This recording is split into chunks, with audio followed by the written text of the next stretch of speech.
នេះគឺជាការប្រកួតចាសមែនឌីវាអូខេមកថតជីបានហើយអ្នកគ្នាឥឡូវយើងយកថតជីគ្មានគីឡូជាមួយនឹងបុរសរណាបិសាចទេបាទ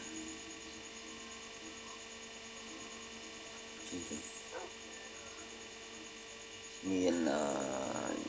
ជាមួយនឹងយកមានអីជាដៃគូមួយយកមកប្រយុទ្ធសោះ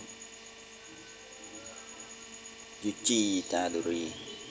យូតាក៏បានលើយូតាសិន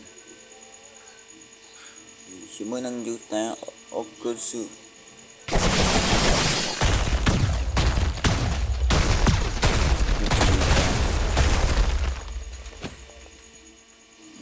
បាត់គឺ Chainsaw Man ឌីវាគឺខ្លាំងមែនទេ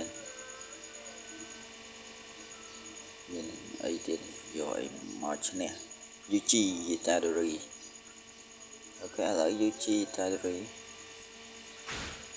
ហើយបាត់ដៃពីដៃ3ដៃ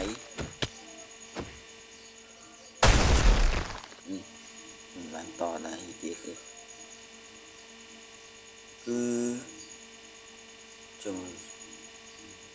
Jujutsu Kaisen ល្អណាស់ឥឡូវយើងយកស៊ូណាតម្រង់ជា Yuji នៅក្នុងខ្លួន Yuji នេះ4ដៃChainsaw សាប់យកហើយស៊ូណាដាក់យកហើយបាទ